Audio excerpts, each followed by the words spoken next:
सो ये वाली जो गैसेस हैं, CO कार्बन मोनो, ठीक हो गया। अच्छा, ये गैसेस जितनी यहां पे बढ़ती जाएंगी, सूरज से आने वाली जितनी रेडिएशंस हैं, 50% यहां पे या तो रिफ्लेक्ट बैक हो जाती हैं या रिफ्रैक्ट होती रहती हैं इधर उधर, और 50% नीचे आती हैं। 50% जब आके अर्थ को वार्म अप करती है, अर्थ वापस इनको खारिज करती है। जब खारिज करती है तो उनकी वेवलेंथ पहले के निस्बत बड़ी होती है, इजीली पेनिट्रेट नहीं कर पाती। और इधर आके अगर आप ये गैसेस यहां पे मौजूद है तो ये इसको एब्जॉर्ब करके खुद हीटअप होती हैं, ये गैसेस गर्म हो जाती हैं। जब ये गैसेस वार्म अप होती, आते हुए गर्म इसलिए नहीं होती कि ये यहां पे रुकती नहीं है, या रिफ्लेक्ट हो जाती है, रिफ्रैक्ट हो जाती है, या पास कर जाती, ये एब्जॉर्ब नहीं होती। So maximum absorption through insolation, यानी amount of heat radiations coming from sun is called insolation. So आप ये नहीं कह सकते कि आपका एटमॉस्फेयर सूरज की रोशनी की वजह से गर्म हो रहा है, वो उसमें से पास कर जाती है, रिफ्लेक्ट कर जाती है, रिफ्रैक्ट कर जाती है, ठीक है। एब्जॉर्ब कौन सी होती, जब वो वापस रीरेडिएट करके ऊपर जा रही होती। अब जब ये गर्म होंगी गैसेस तो इसमें फिर ये खुद रीरेडिएट करेंगे, कुछ ऊपर खारिज कर देंगी, कुछ फिर नीचे भेज देंगे। कहने का मकसद ये है कि ये रेडिएशंस जो है ऊपर भी निकलेंगी और वापस भी आएंगी, और इसी ग्लोब के अंदर ये घूमती फिरती रहेंगी। तो एक नेट बैलेंस जो है आपका, हीट बैलेंस हम उसको बोलते हैं, amount of radiations coming from sun should be equal to amount of radiations going from earth, equal होना चाहिए। वो बैलेंस नहीं रहता, यहां पे ट्रैप होती हैं। फिर आपके एटमॉस्फेयर का temperature slowly slowly slowly increase करना शुरू करता है। पिछले 100 साल के अंदर 1 डिग्री सेंटीग्रेड राइज आया है।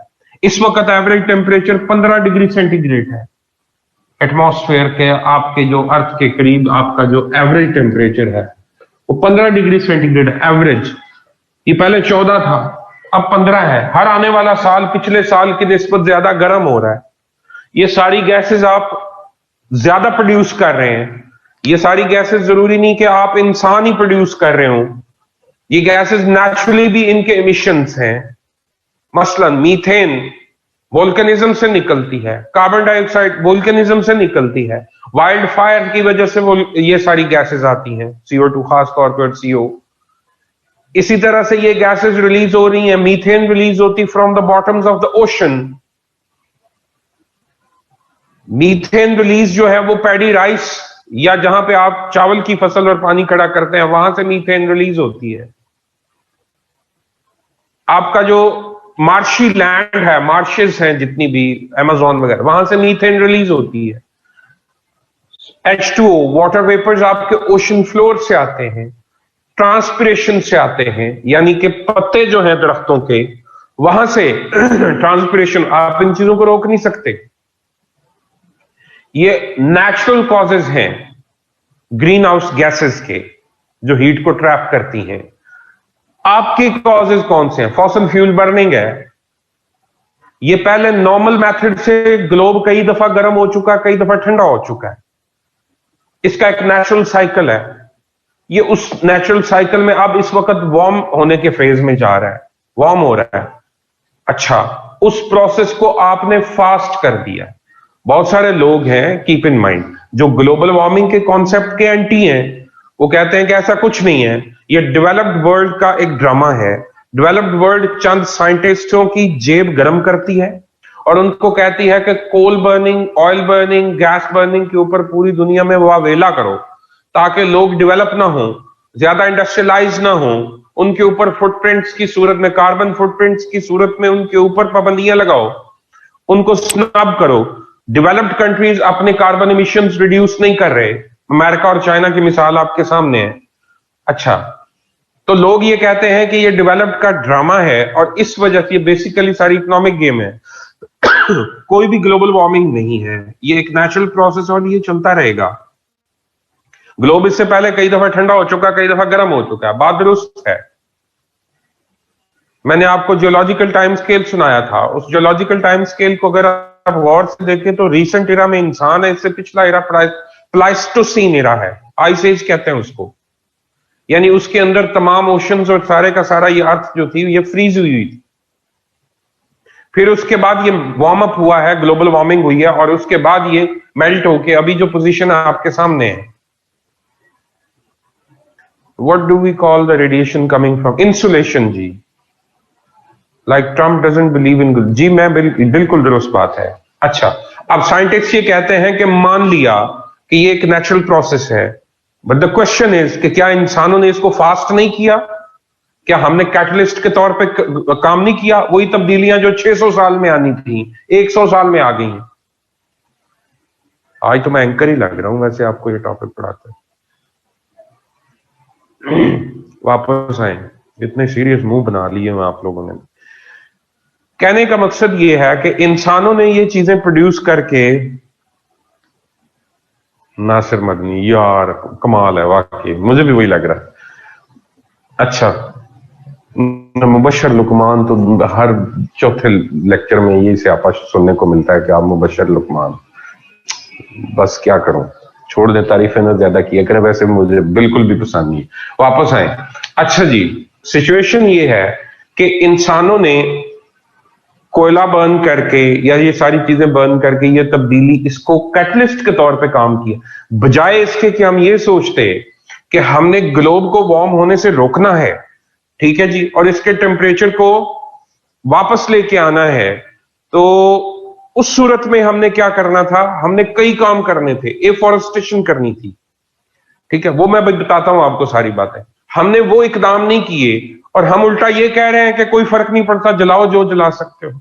ये गलत अप्रोच है। अगर इस तरह करेंगे तो हम बहुत जल्दी नापैद हो जाएंगे। स्टीफन हॉकिंग ये कह के गया है कि अगले 50 साल के बाद ये जो अर्थ है अनइनहेबिटेबल हो जाएगी, इसके ऊपर रहना मुश्किल हो जाएगा। इतनी एंट्रोपी क्रिएट कर रहे हैं आप, इतना एनवायरमेंट को डैमेज कर रहे हैं आप। ये तब्दीली 1 डिग्री सेंटीग्रेड का जो राइज है ये 100 साल में आया है। अगली सदी के अंदर जो पॉपुलेशन ग्रोथ है या जिस रेट से आप इस वक्त फॉसिल फ्यूल कंज्यूम कर रहे हैं, जो एक्सपेक्टेड राइज है वो 2 से 8 डिग्री सेंटीग्रेड है 1 सदी में। यानी इस सदी के अंदर 2 तो मिनिमम होगा अगर इसी रेट से आप फॉसिल फ्यूल बर्निंग करते रहते हैं, इसी रेट से डिफॉरेस्टेशन करते रहते हैं, इसी रेट से अगर नेचुरल सोर्सेज भी अपना काम प्ले करते रहते हैं, तो 8 डिग्री सेंटीग्रेड मैक्सिमम और कम से कम 2 ये एक्सपेक्टेड है।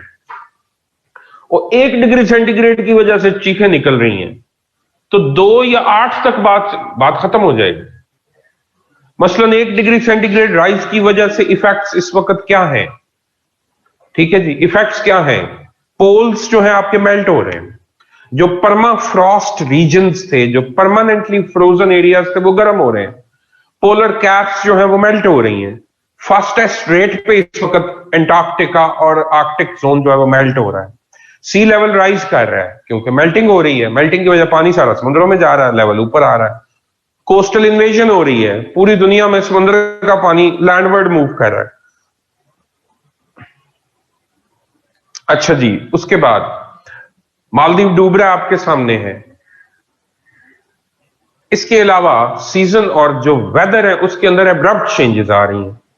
आपकी सीजनल शिफ्ट एब्रप्ट हो चुकी है, मिडिल सीजन खत्म होते जा रहे हैं, स्प्रिंग और ऑटम का सीजन ना होने के बराबर है, तकरीबन रिड्यूस हो चुके हुए हैं।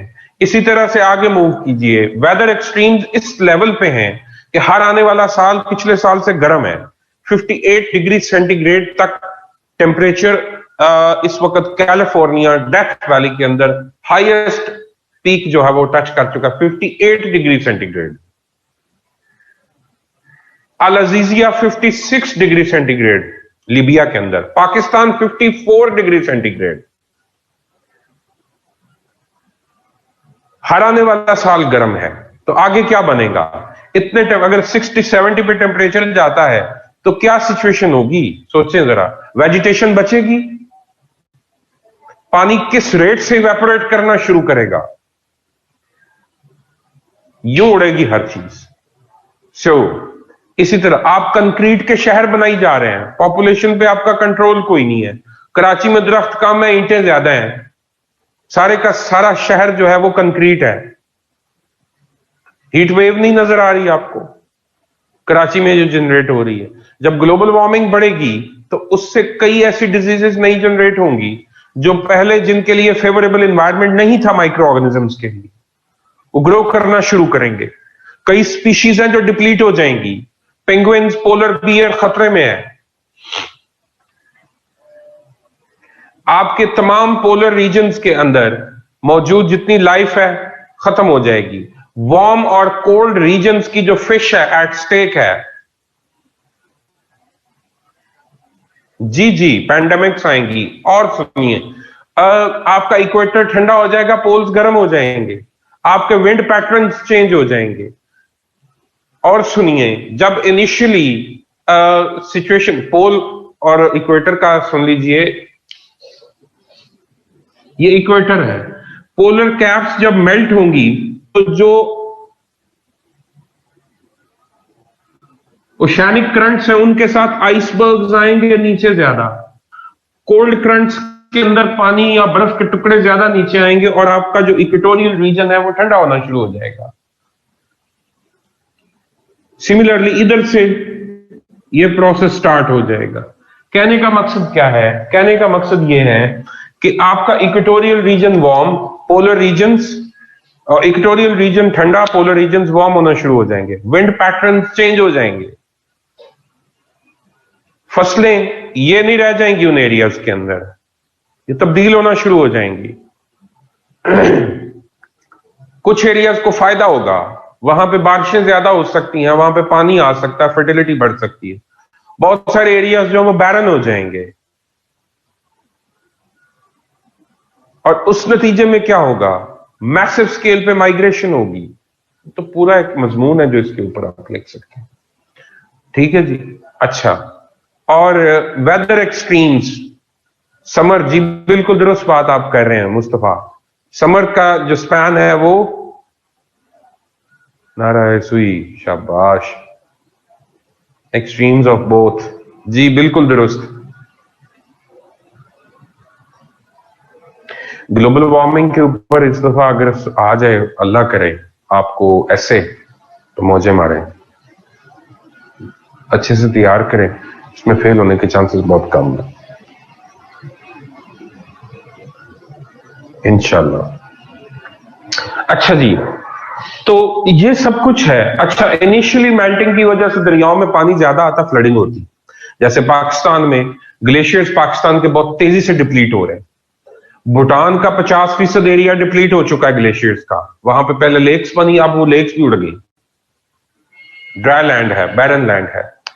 पाकिस्तान के ग्लेशियर्स बड़ी तेजी से डिप्लीट हो रहे हैं। पाकिस्तान के ग्लेशियर्स कंटामिनेट भी हो रहे हैं, डिप्लीट भी हो रहे हैं। आपका जो इंडिजिनस वाटर रिजर्व है वो खत्म हो रहा है। अब आगे क्या होने वाला है? जब ये खत्म हो जाएगा तो फिर यही दरिया खुश्क होना शुरू हो जाएंगे। जब बारिशें होंगी तो पानी आएगा, वरना नहीं आएगा। ड्रॉट्स आएंगे, पूरी दुनिया में ये सिस्टम चलेगा। फारूक ज़ैब नजीर, इंशाल्लाह। ये क्या कह रहे? साउंड्स लाइक क़यामत। तो ऐसे ही है बच्चे, और क्या। पाकिस्तान तो बहुत तेजी से डिजर्टिफिकेशन की तरफ बढ़ रहा है। पाकिस्तान को ईस्ट और वेस्ट दोनों तरफ से, पाकिस्तान लोअर रिपेरियन है, ये मैं बात पहले भी आपको समझा चुका हूं। पाकिस्तान दोनों तरफ से अगर पानी रुकता है, पाकिस्तान के लिए बहुत ज्यादा इश्यूज हो जाएंगे। पाकिस्तान को लोकल वाटर अपना जो है उसको बचाना होगा। ड्रॉट वाले चैप्टर में मैं आपसे बातें कर चुका हूं ये सारी। आपको अपनी हार्वेस्टिंग करनी होगी, local water, local fresh water की हार्वेस्टिंग करनी होगी, उसको सेव करना होगा। ठीक हो गया? अच्छा, अल्लाह आपका भला करे। कर क्या सकते हैं? जिस तरह ओजोन को रिपेयर करने के लिए स्टेप्स लिए हैं, कोशिशें की हैं, उसके पॉजिटिव इंपैक्ट्स हैं, इधर भी करने पड़ेंगे। फॉसिल फ्यूल बर्निंग रिड्यूस करें, non renewable to renewable shift हो। ठीक है जी। ग्लोबल अप्रोच अडॉप्ट करें, ग्लोबल लेजिस्लेशन करें इसके ऊपर। ठीक है जी। क्योटो प्रोटोकॉल के तहत जैसे कार्बन फुटप्रिंट्स की आपने लिमिटेशंस लगाई हैं, लगाएं। दरख्त लगाना जो है वो हर प्रोजेक्ट के साथ नथी करें। मल्टीनेशनल्स को इन्वॉल्व करें फॉर वेजिटेशन। ग्लोब का बेड़ा गर्क करने में भी तो इनका किरदार है, तो ग्लोब ठीक करने में ये किरदार क्यों नहीं अदा कर सकते? ये बात दुरुस्त है। ये सारी एंट्रोपी इंसानों ने खुद अपने लिए क्रिएट की हुई। इसको ठीक करने के लिए भी इंसान अगर मैसिव स्केल पे दरख्त लगाए, एयर प्यूरिफिकेशन के प्रोजेक्ट्स पे काम करे, हवा को साफ करना शुरू करे, कार्बन डाइऑक्साइड सक्शन स्टार्ट करे, मीथेन सक्शन शुरू करे, वाटर वेपर सक्शन शुरू करे एयर से, फिल्टर्स लगाएं जिस तरह चाइना कर रहा है। ग्लेशियल मेल्टिंग जो है उसके रेट को रिड्यूस करने के लिए शीट्स यूज की जा सकती हैं जो लाइट को रिफ्लेक्ट करती हैं, पॉलिश्ड शीट्स होती हैं, वो यूज की जा सकती हैं ताकि आपके पोल्स जो है वो बच सकें। मल्टीनेशनल ग्रीन मार्केटिंग का नेम लेकर ग्रीन वॉशिंग शुरू कर दी है, ऐसे ही है। और सुने, आर्टिफिशियल ग्लेशियर्स बनाए जा सकते हैं पानी को फ्रीज करके, तो आइसबर्ग्स बना के उनको आप पाइल अप करते जाते हैं। ये एक बहुत बड़ा प्रोजेक्ट है। आप अगर YouTube पे जाएंगे ग्लोबल वार्मिंग को काउंटर करने के लिए क्या क्या प्रोजेक्ट्स पाइपलाइन में हैं, तो वो आप देख सकते हैं। ये सारी चीजें वहां पे आपको मिलेंगी। दे आर ट्राइंग, अभी ये इंप्लीमेंट नहीं हुए, एक्सपेरिमेंट्स हो रहे हैं कि इन चीजों को हम किस तरह से रोक सकते हैं। ठीक हो गया। ग्लोबल वार्मिंग की एक और बहुत बड़ी कॉज जो है वो प्लेट टेक्टोनिक भी है, कीप इन माइंड। ये सिर्फ गैसेज नहीं है, प्लेट टेक्टोनिक भी है। आपका लैंड मासेस जो है वो मूव करके ऐसे एरियाज में, ऐसे रीजन्स में जाते हैं जहां सन रेज स्ट्रेट होती हैं, तो वो बहुत ज्यादा टेम्परेचर गेन करते हैं, उससे हीट ज्यादा खारिज होती है, रीरेडिएट होती है। टेक्टोनिक प्लेट की वजह से वोल्केनिज्म ज्यादा होता है। ठीक है जी। सो टेक्टोनिक प्लेट्स या टेक्टोनिक मूवमेंट्स जो हैं वो भी कॉज है ग्लोबल वार्मिंग की। नेचुरल फिनोमिना, जो आपके एंथ्रोपोजेनिक फिनोमिना हैं जिनकी वजह से ग्लोब गर्म हो, वो बंद करें और नेचुरल फिनोमिना को काउंटर करना शुरू करें। तो उस सूरत में आप ये जो रेट ऑफ वार्मिंग है इसको स्लो कर सकते हैं, 5-6 सदियां अपने लिए टाइम ले सकते हैं। और अगर आप इतने एडवांस हो जाएं कि इन चीजों को मैनेज कर सके, बैलेंस को मेंटेन कर सके, हो सकता है आप इसको रोकने में भी कामयाब हो जाए। Is it okay?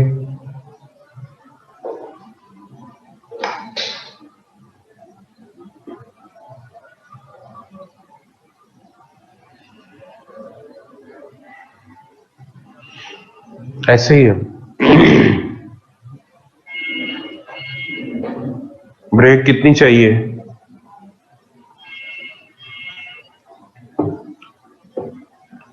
अब इस पे मजमून लिख लोगे, होप दिखानी है कि अगर ये काम किए जाएं, नेचुरल फिनोमिना को काउंटर किया जाए और मैन मेड जो रीजंस हैं उनको बंद किया जाए, उस सूरत में हम ये कर सकते हैं। पहले खूब डराना है और फिर खूब हिम्मत देनी, ऐसे पास हो जाएगा। अल्लाह अल्लाह खैर। सब नान चने ब्रेक, ओके ठीक है। दाल चावल ब्रेक, अल्लाह हाफिज।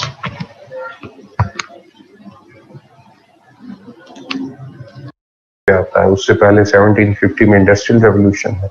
इंसानों की जरूरत, लेबर की जरूरत, ये सारी चीजें जब बढ़ती हैं तो इंसानों का इंपोर्ट, यानी कि इंसानों को माइग्रेशन, मुख्तलिफ इलाकों से लाना, फूड देना ताकि वो काम ज्यादा कर सके, बीमारियों पे काबू पाने के लिए वैक्सीनेशन जब आती है तो फिर ये सारा काम जो है ये मैंने होल्ड होता। इसी दौरान जब पॉपुलेशन इतनी बढ़ रही थी तो मुख्तलिफ लिटरेचर आया।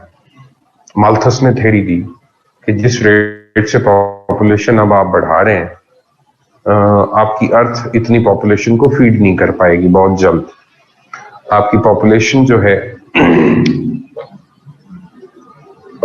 वो इंक्रीज कर रही है 1, 2, 4, 8, 16, 32 इस हिसाब से। और आपके रिसोर्स ज्योमेट्रिक प्रोग्रेशन, और आपकी जो रिसोर्सेज हैं वो अरिथमेटिक प्रोग्रेशन के साथ बढ़े। रिसोर्सेज की ग्रोथ बहुत स्लो है और आपकी जो पॉपुलेशन की ग्रोथ है वो बहुत फास्ट है। एक बात तो आपके रिसोर्सेज जो हैं वो बहुत जल्द, माल्थुसियन थ्योरी कहते हैं हम इसको, माल्थस की थ्योरी है ऑफ पॉपुलेशन ग्रोथ। अच्छा, ये बातें आपने नहीं, मैं वैसे आपको एक बैकग्राउंड दे रहा हूं ताकि आपको इस बारे में थोड़ी क्लैरिटी हो जाए। जब उसने ये बातें की तो उसने 2 थॉट्स दिए। एक उसने कहा कि ये मसला है, रिसोर्सेज कम हो जाएंगे। दूसरा प्रॉब्लम उसने कहा फिर नेचर, देन दूसरा पार्ट है उसकी थ्योरी का, then nature will come into action, और वो फिर पेंडेमिक्स आएंगी, ड्रॉट्स आएंगे, साइक्लोन्स आएंगे, यानी डिजास्टर्स आएंगे, सिविल वॉर्स होंगी और इंसान मरेंगे, और ये जो पॉपुलेशन आपकी बढ़ी हुई है, नेचर इसको वापस ले आए।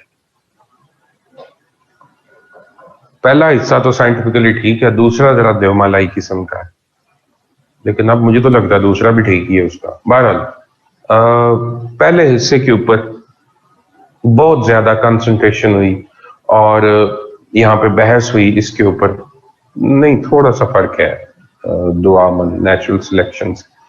अच्छा,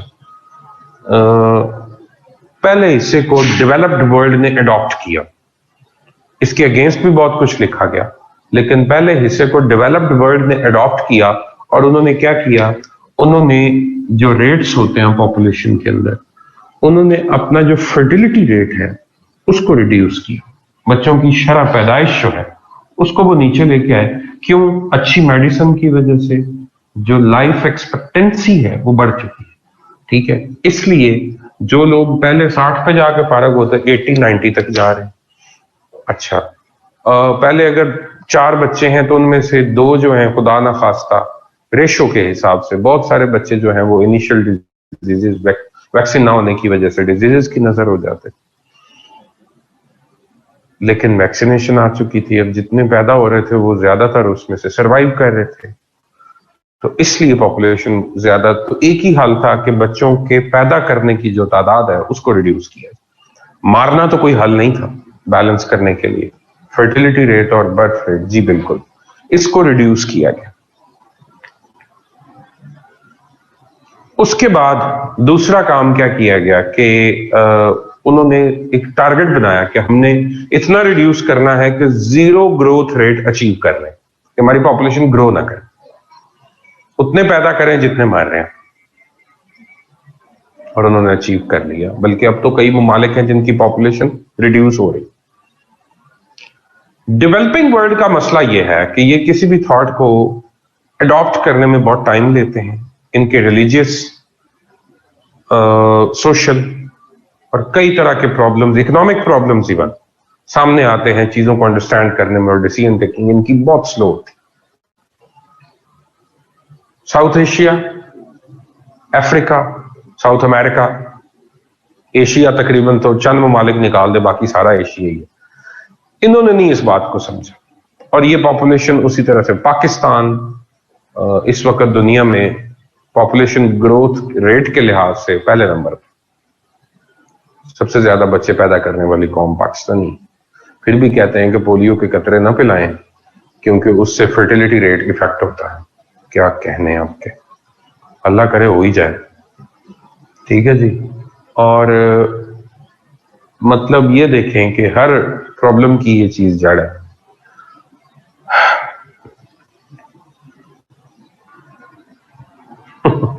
अच्छा, वो हसान बात अभी करते हैं। पॉपुलेशन ग्रोथ, इन लोगों ने 0 ग्रोथ रेट अचीव नहीं किया और इनकी पॉपुलेशन बढ़ती जा रही है और इनके मसाइल भी बढ़ते जा रहे।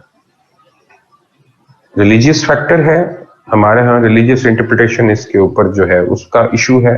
बहरहाल जो इंटरप्रिटेशंस हैं प्रो कॉन्ट्रासेप्टिव्स या प्रो फैमिली प्लानिंग वो भी मौजूद हैं। वो लोग राय ये रखते हैं कि अगर एक बच्चा पैदा हुआ है तो उसको 2 साल तक मदर फीड चाहिए, और 2 साल के बाद आप प्रेगनेंसी जो है माँ की सेहत के लिए जो है, जब तक वो मदर फीड कर रही है तो दे रही है, तो उस वक्त तक प्रेगनेंसी नेक्स्ट नहीं होनी चाहिए, ठीक है, अदरवाइज उसके लिए अपने लिए डेफिशिएंसीज आ सकती। सो उम्मत मुहम्मदी बढ़ा रहे हैं हमारी अवाम जी बच्चे। बस मैं इस पे बात करते हुए जरा संभल के बात करता हूँ, पता नहीं हमारी इंटरप्रिटेशन ही गलत ना हो, लेकिन जो लोग आप लिखेंगे या जो चीजें आप लोगों ने एक्सप्लेन करनी या जो आपकी अच्छी समझी जाएंगी वो मैं आपको बता। बाकी रिलीजन में तो बहुत सारी ऐसी चीजें हैं जो आपके नॉर्मल थिंकिंग से कॉन्ट्रडिक्ट भी करती हैं, और रिलीजन का नजरिया उससे मुख्तलिफ है, ठीक है जी। वो मीठा मीठा कर लेते हैं हम, लेकिन एक्चुअली रिलीजन इस तरह से नहीं चल रहा होता। अच्छा, टोटल एक डिफरेंट पैरामीटर्स होते हैं। बहरहाल जामिअतुल अज़हर का फतवा ये लोग दिखाते हैं जिसके अंदर मौजूद है कि माँ की सेहत को अगर खदशा हो तो आप फैमिली प्लानिंग कर सकते हैं। 2 बच्चों में कम से कम 3 साल का वक्फा होना चाहिए।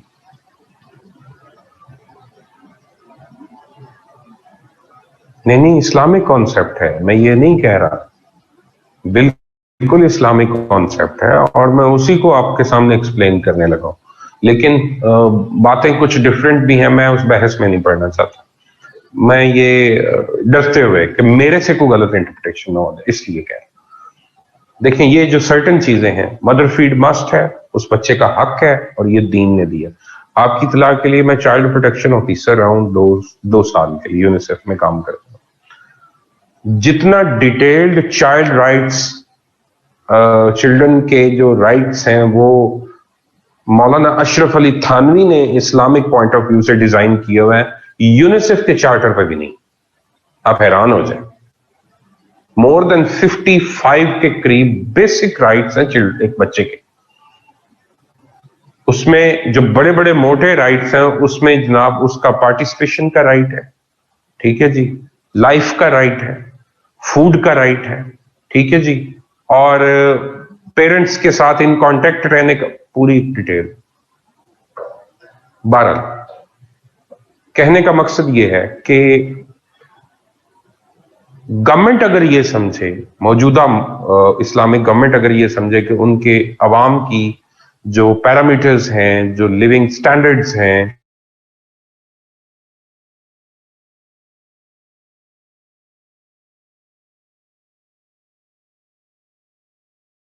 फैमिली प्लानिंग पे आप जा सकते हैं।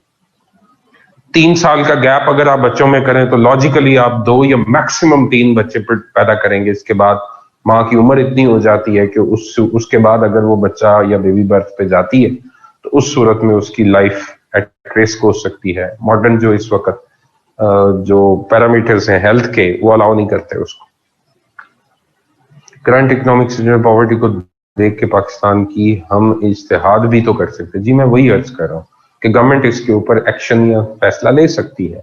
गांधी साहब तो यही इंटरप्रिटेशन करते हैं, ठीक है जी। और लेकिन जो लोग इस चीज को नहीं मानते वो कुछ आयात पेश करते हैं और उनको वो खुद से कहते हैं कि उम्मत को बढ़ाना चाहिए और रिज्क के खौफ से औलादों को कत्ल मत करें। वो इस तरह के वो कहते हैं कि तवक्कल फिर कहां पे रह जाता है। वो 12 कॉन्ट्रडिक्ट करती हैं, लेकिन इसमें भी गवर्नमेंट का रोल मेजर है और रोल चाहिए हमें जो बड़े उलमा हैं हर फिका के, कि वो आए और इसको एक्सप्लेन करें, ठीक है। अगर उन्होंने पॉपुलेशन बढ़ानी है तो फिर उसके अगेंस्ट जो पॉपुलेशन का इस वक्त हाल है उसको भी एक्सप्लेन करें, ठीक है जी। तो ये बहस एंडलेस है, माजरत से। वो कहेंगे कि चाइना दुनिया की सबसे बड़ी पॉपुलेशन है तो वो भी तो मैनेज कर ही रहे हैं। इंडिया इतनी बड़ी पॉपुलेशन है, वो मैनेज कर रहे हैं। तो उनकी मिसालें तो देना आसान है, लेकिन ये है कि इंडिया को अगर आप मिसाल समझे तो फिर अल्लाह ही आपका हाफिज है। चाइना की ली जा सकती है। सो मैसिव पॉपुलेशन के साथ भी कंट्रीज ग्रो कर रहे हैं, कम पॉपुलेशन के साथ भी कंट्रीज जो हैं वो ग्रो कर रहे हैं, और कम पॉपुलेशन के साथ कंट्रीज में मसाइल भी हैं। सो हर तरह की एग्जांपल्स आपको मिलती हैं, डिपेंड्स कि आपने किस कॉम्प्रिहेंशन पे जाना है। 12 आप लोगों ने एक्सप्लेन यही करना है कि पॉपुलेशन ग्रोथ कंट्रोल करनी है, हमने मदर फीड को इंश्योर करना है। True interpretation of Islam according to हमारे नजदीक या सीएसएस के पॉइंट ऑफ व्यू से ट्रू इंटरप्रिटेशन ऑफ इस्लाम यही है कि फैमिली प्लानिंग ठीक है। उसके बाद जनाब आपने ये 12 आपने प्रो पॉपुलेशन कंट्रोल जितनी चीजें हैं उनको नॉर्मल तरीके से एक्सप्लेन करना है। मैं आपको ये समझाना चाहता हूं, आपके लिए ये बात ठीक है। वैसे तो आप फतवा दे सकते हैं, ना मैं दे सकता हूं ना इसमें, लेकिन जरूरत है इसके ऊपर डायलॉग की जरूरत है। अच्छा, most basic mother feed sir, लोग इस पे नहीं जाते और इस तरह बस 3 बेबी ही हो सकते। मैं वही अर्ज कर रहा हूं ना जी, तो 3 भी ज्यादा में से 2 बच्चे होने चाहिए। लड़के लड़कियों की आजकल जिस उम्र में शादी होती है वो अपनी तालीम मुकम्मल करते हैं। और एक चीज और, इनको कोई ये क्यों नहीं समझाता कि जब तक बच्चा अपने आप को, लड़का अपने लिए छत और अपने लिए खाना, या किसी की बेटी जिसको ब्याह के उसने लेके आना है उसके लिए वो खाना पीना और उसके कपड़े लते का इंतजाम करने के काबिल नहीं होता, तो ये जुल्म है कि उसको बेटी दे दी जाए और वो मतलब कि बेकार आदमी है या करता कुछ नहीं और उसके पास ये चीजें नहीं है, ये उसको करना पड़ेगा। इकोनॉमिक बाइंडिंग्स मेल मेंबर के ऊपर है, उसे हर सूरत में जो है वो कुछ कमाना है। ठीक है, ये दुनिया है, ये कोई जन्नत नहीं है कि यहाँ पे आप बैठे रहें और आप करें कुछ नहीं और आप सारा दिन तसव्वुफ और सूफी बन के बैठे रहें। जी मैं no, you have to work. ठीक है जी। सो ये चीजें भी पहले देखनी चाहिए, या तो गवर्नमेंट इसमें हाउस फैसिलिटी गवर्नमेंट दे दे, फिर शादियां जल्दी करवा ले। ये सारी चीजें जब आप सर्कल में लेके आएंगे तो हल निकलते हैं, ऐसा नहीं है। इज्तिहाद की जरूरत है, इस पर बैठने की जरूरत है। गवर्नमेंट जो है in case of absence of job, in case of unemployment, government या तो उस सूरत में आपको कोई स्टाइपेंड दे दे। ठीक है, अगर ऐसा कुछ भी नहीं है तो फिर किस तरह से कोई मतलब कि इन इस्लामिक कल्चर जहां पे फीमेल के ऊपर कोई इकोनॉमिक बर्डन नहीं है, एक ऐसे बंदे के पल्ले लड़की को बांध दिया जाए जो कमाता कुछ नहीं।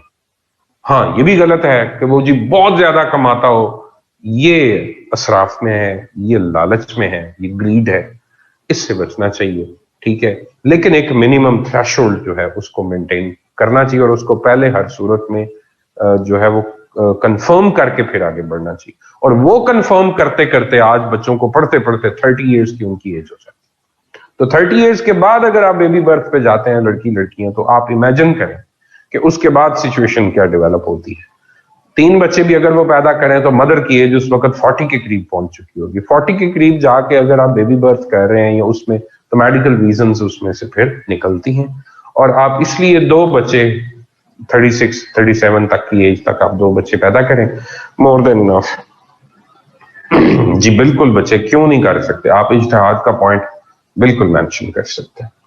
इंटरप्रिटेशन है कि निकाह कर दो रिस्क आता है, हाँ बिल्कुल दुरुस्त बात है ये आपकी, लेकिन इसके ऊपर बाकायदा एक्सप्लेनेशंस मौजूद है। ठीक है जी, हमारा प्रॉब्लम ये है, मेरा और आपका, हम सबका, कि हम एक्चुअली दीनी मामलात भी हूद भाई से पूछते हैं जाके। ठीक है, दीन के ऊपर मामलात हम ऑथेंटिक उलमा से पूछें, यकीन करें बहुत सारी बातें क्लियर हो जाती और बंदा सोचता है यार हम तो सारी जिंदगी गलत सोचते हैं। मसलन हद नाफिज करने के बारे में मैं परेशान था, बड़ी लंबी स्टोरी है। मुझे लगता था इस्लाम में जो सजाएं हैं वो बड़ी इलॉजिकल सी हैं और बहुत सख्त है, और मतलब चोरी किसी ने की तो हाथ काट दो। वो ये सब बातें जब देखने में आई और जब डिस्कशन में आई तो उनकी कई कंडीशंस हैं। वो सारी चीजें जब सामने आई, मसलन रेप केस में आप कहते हैं जी कहां से गवाह लेके आए, तो ताजीरात के तहत जो सजाएं हैं वो भी बड़ी सख्त है। ठीक है, हद नाफिज होना तो एंड है ना, हद नाफिज होने से पहले की जो सजाएं वो भी बड़ी सख्त है। ये बाद में समझ आती है जब बंदा किसी नॉलेज वाले बंदे से पूछता है जिसकी वो फील्ड है। सो अपने पास से बैठ के चीजों के कीड़े निकाली जाना भी ऐसे ही है जैसे हाफ कुक्ड है आपको पूरा पता नहीं है और आप एतराज करी जा रहे हैं। जैसे हूद भाई प्रोफेसर साहब जो है, उनसे किसी ने पूछा आपने कुरान पढ़ा तर्जुमे के साथ, एंड ही सेड नो। उन्होंने कहा एतराज तो सबसे ज्यादा आप करते हैं। सो चीजें इस तरह से डेवलप नहीं होती।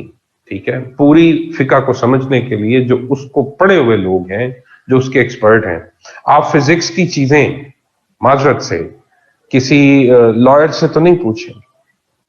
ठीक है, इसी तरह दीन से रिलेटेड जो चीजें हैं, जो लोग ऑथेंटिक समझते हैं आप दीन में, इसी तरह सारे लॉयर्स जिस तरह अच्छे नहीं होते, इसलिए सारे उलमा भी काबिल नहीं होते।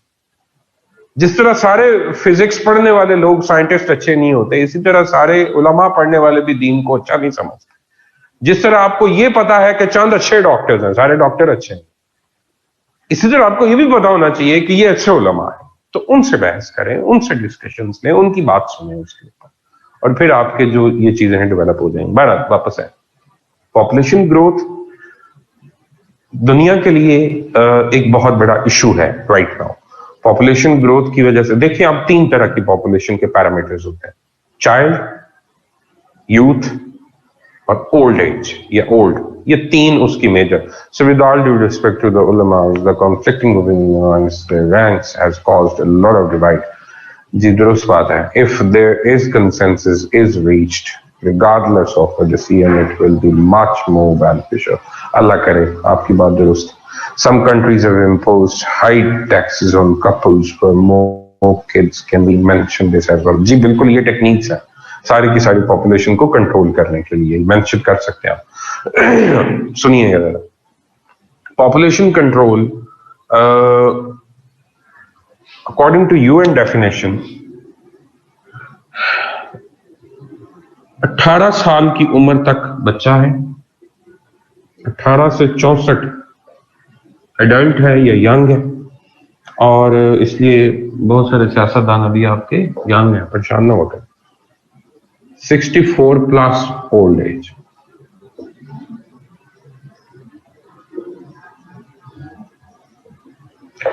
ये दो डिपेंडेंट पॉपुलेशन में आते हैं और ये यूथ जो है इंडिपेंडेंट में आते हैं। डिपेंडेंट पॉपुलेशन से मुराद है जो कमाते कुछ नहीं है, जो इन पे डिपेंड करते हैं। इंडिपेंडेंट से मुराद है जो अर्निंग हैंड्स हैं, जो कमाते हैं। अच्छा, ये दो सेक्शन तो ऑलरेडी डिपेंडेंट हो गए। पाकिस्तान का मसला या मुस्लिम उम्मा का मसला पता क्या है? पाकिस्तान दुनिया की सबसे यंग नेशन, पॉपुलेशन जो बहुत ज्यादा पैदा करता है, youngest nation of the world Pakistani, और वेलिएस्ट nation of the world Pakistani.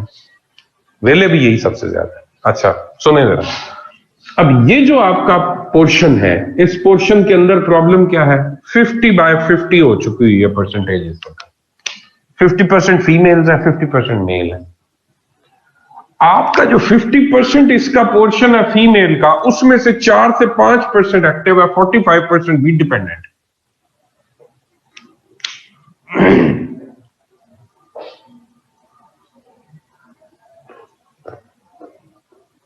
मतलब आपकी पॉपुलेशन का मैक्सिमम चंक डिपेंडेंट पॉपुलेशन है, इंडिपेंडेंट पॉपुलेशन आपकी बहुत कम है जो अर्निंग है। अब उनकी तादाद ज्यादा है और आपके रिसोर्सेज कम है, उनमें से भी मेजॉरिटी जॉबलेस है।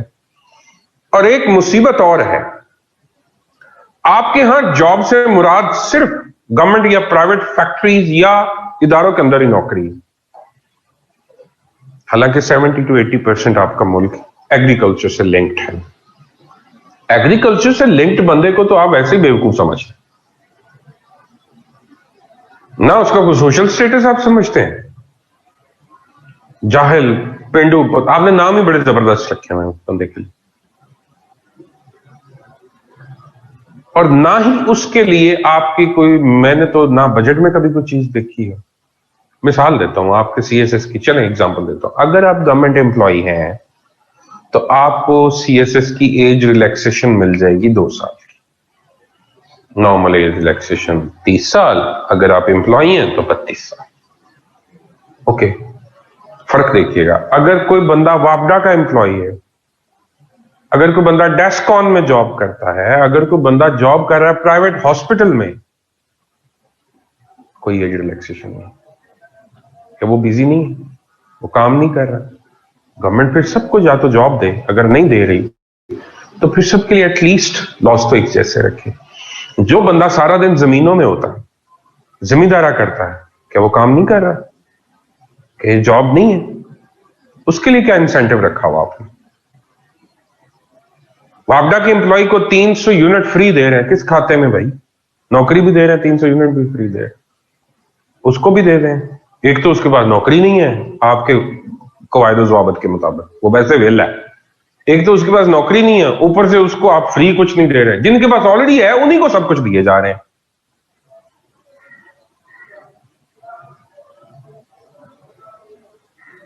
यूरोप अर्बनाइजेशन से तंग पड़ के वापस रूरल एरियाज की तरफ शिफ्ट हो, वो जहां रहते हैं वहीं पे अर्निंग सोर्स डेवलप करते हैं और लाइफ एंजॉय करके दुनिया से चले जाते हैं। हमारा रूरल टू अर्बन माइग्रेशन का ट्रेंड है। हर बंदा बैरिया टाउन में जाके डीएचए में घर बनाना चाहता है। एक दौड़ लगी हुई। गांव के लोग जमीनें बेच के लाहौर आ रहे हैं, कराची जा रहे हैं, इस्लामाबाद जा रहे हैं, फैसलाबाद जा रहे हैं, मुल्तान जा रहे हैं। एग्रीकल्चर करने वाले को इज्जत दें फर्स्ट ऑफ ऑल। ये सिर्फ यूनिफॉर्म के लिए इज्जत ना रखें, बाकी लोगों को भी इज्जत दे दें, थोड़ी सी बचा लें, थोड़ी सी चुंगे में दे दें, बचे में थोड़ी सी। उनके लिए इंसेंटिव्स रखें, एग्रेरियन की रिस्पेक्ट करें, डेयरी फार्मर की रिस्पेक्ट करें, उसको भी कोई इंसेंटिव दे दें। अपने लिए तो आपने सब्ज नंबर प्लेटें भी रखी हुई हैं, ठीक है, कोई टीचर को रिस्पेक्ट दे दें जिसने आपकी कौम बनानी है, वो भी जरा अपने आप को थोड़ा सा इज्जतदार फील करके इस कौम पे थॉट्स की इन्वेस्टमेंट करना शुरू करें, टाइम देना शुरू करें, सीरियस ले उन बच्चों को। 9 to 1 सिर्फ वो अपने आप को स्कूल में रख के फिजिकल अपीयरेंस दिखा के निकलने पे बिलीव ना करे, कोई परफॉर्म करना शुरू करे। माजरत से ओवरऑल सिस्टम जो है उसकी सूरत हाल जो है वो बिगड़ी हुई।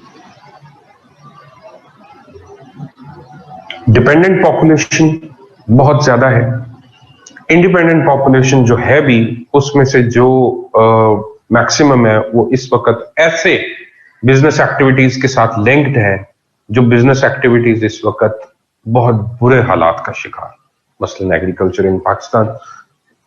मैं गारंटी करता हूं, चले मैं आपको चैलेंज करता हूं, पूरे पाकिस्तान में चले जाइए, पाकिस्तान के 90% जिम्मेदार मकरूज हैं।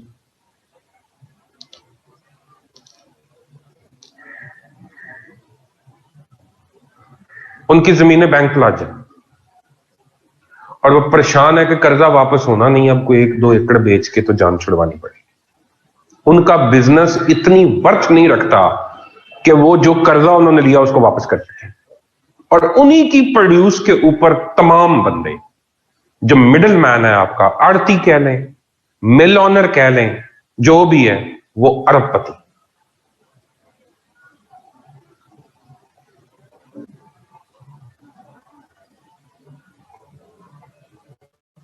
ऐसे ही वो हर साल फसल उगाते हैं नुकसान उठाने के लिए, आपको पता है इस बात का। चले हटके अपार्ट फ्रॉम सीएसएस और जो भी आपने इस पे सोचें, ये आपके मुल्क का मसला है, एग्रीकल्चर से लिंक्ड, आपका फ्यूचर एग्रीकल्चर से जुड़ा हो, आपकी तमाम इंडस्ट्री एग्री इंडस्ट्री, आपका रॉ मटेरियल वहां से आता है। अगर फार्मर को बचेगा कुछ नहीं और अपनी कन्वर्जन ऑफ लैंड आप इस तरह से कर रहे हैं, तमाम एरेबल लैंड, काबिल जमीन जो है उस पर सोसाइटीज बना देंगे, और अपर एरियाज में सोसाइटीज का ट्रेंड बढ़ चुका हुआ, जहां वाटर के क्राइसिस अभी नहीं है, वहां पे काबिल जमीन बचाने की बजाय आप उस पर सोसाइटीज बनाई जा रहे हैं। चलो ये तो एक साइड पे रह गया। आड़ती से कर्जा लेता है जो जमींदार 40% सूद देता है एक साल के अंदर उसके ऊपर, 20% नहीं, 40%, 1 लाख के पीछे 40,000 रुपए।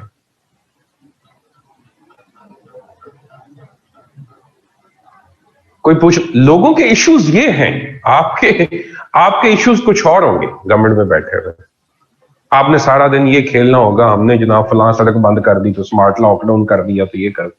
लोगों के घरों में जाकर उनसे पूछें भाईजान आपका मसला क्या, वो बताएंगे यार मेरा मसला ये है कि मैं फसल उगाता हूं और उसमें से मुझे बचता कुछ नहीं, और हर साल मैं 2-3 लाख रुपए के नीचे दब जाता हूं, मेरे ऊपर कर्जा चढ़ जाता, और करते करते करते मेरे ऊपर 50 लाख का कर्जा है, और मैंने अब करना ही है, मैंने 1 या 2 एकड़ जमीन बेचनी है, उसको उतारना, आगे फिर कर्जा उठाना शुरू कर दिया। 5 साल 10 साल निकलेंगे, फिर 2 एकड़ बिक जाएगी। जो लोग बड़े बिजनेसमैन हैं या बड़े फार्मर्स हैं,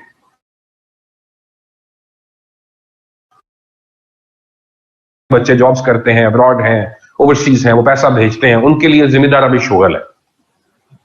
जिसका जीना मरना उसके ऊपर है, उसको पूछेगा।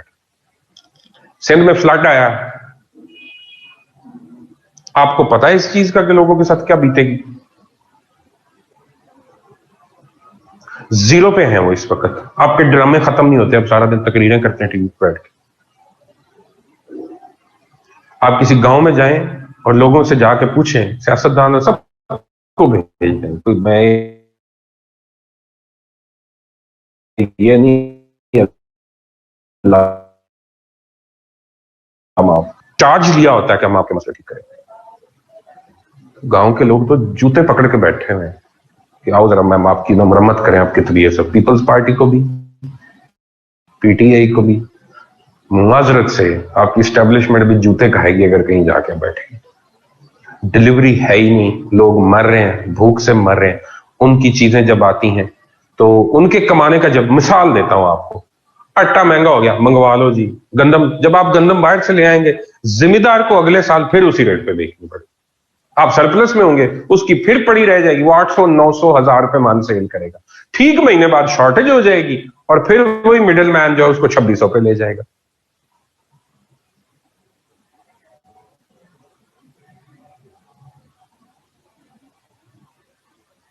जी बिल्कुल, मैं ये समझता हूं। मोहम्मद अमीर हमजा, माजरत से, चूंकि ये आपकी 70% पॉपुलेशन का मसला है, इसलिए इस पे थोड़ा सा खपना जरूरी है। मैं आप लोगों से पूछता हूं, 2 मिनट मुझे दीजिएगा, फायदा उठा लेते हैं, ज्यादा आज काफी पढ़ ली हैं चीजें, इसलिए आपसे घर में अगर कोई जाके पूछे कि आपके पेरेंट्स से पूछे आपके मसले क्या है, अगर वो एग्रेरियन फैमिली से हैं, पहला मसला ये। दूसरे हैं सबके मसाइल, कौन कौन से? बच्चों की एजुकेशन का मसला है, शादियों का मसला है, घर बनाना है, insecurities insecurities insecurities insecurities.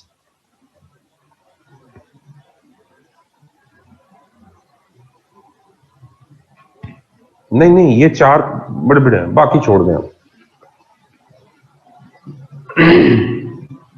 Government कहां पे है? क्या इन चारों के आज तक किसी ने हल दिए?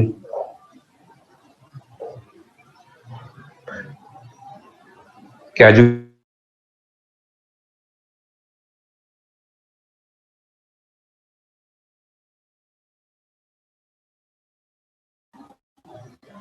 भूखा मरने की सूरत में जो एक टॉफी पे भी टैक्स लेने वाली रियासत है, वो आपको कोई पैसे देती?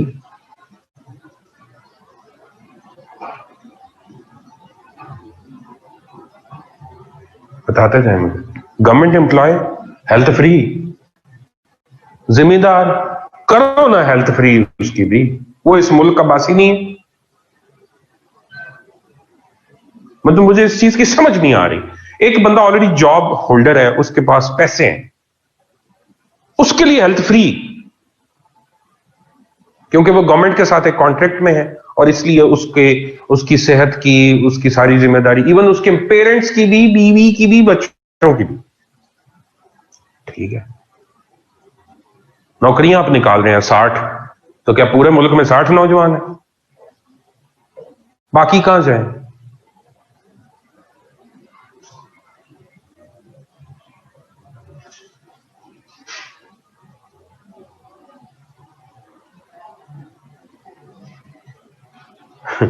भारत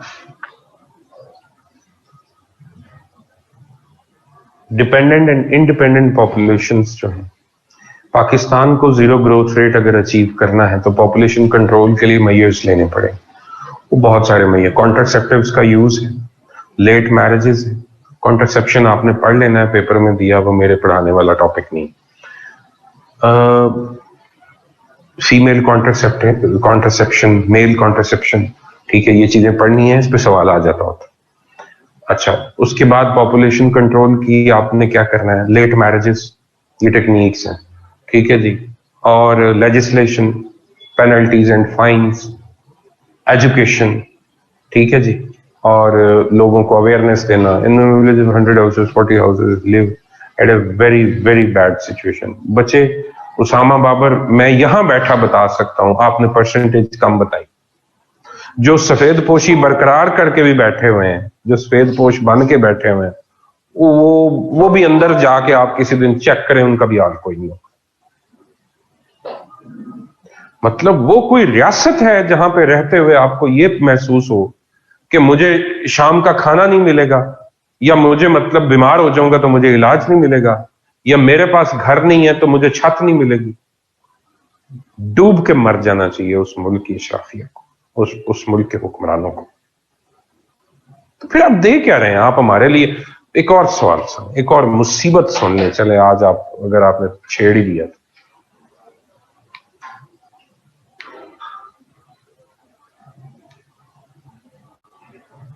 जी बिल्कुल ऐसा ही है, आड़तियों ने मुकमुका किया होता है मिल वालों के साथ।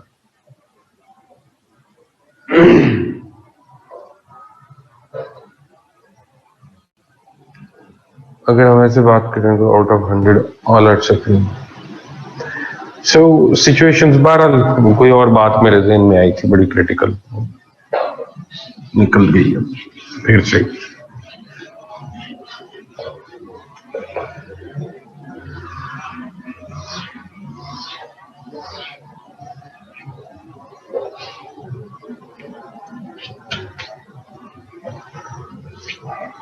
आपको मुझे 2 मिनट की ब्रेक देनी होगी, मुझे एक छोटा सा काम है वो कर लेने दें। 2 मिनट ब्रेक, ठीक है जी? जी बिल्कुल, बुक में दिया हुआ है। 2 मिनट बस नहीं, म्यूट करें बच्चे।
Okay ji.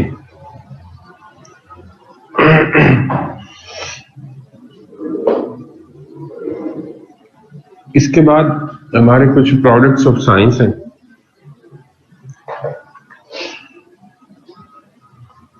Ceramics, plastics,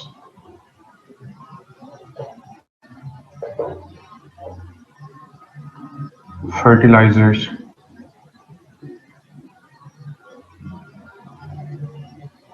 and pesticides. सुनते जाइएगा, इन पे नोट आ जाता होता है।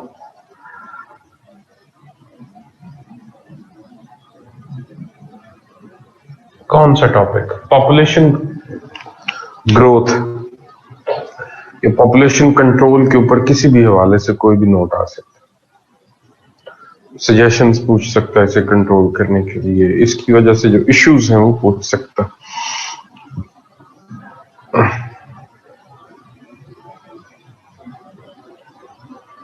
ये प्रोडक्ट्स ऑफ साइंस हैं बच्चे, डिफरेंट।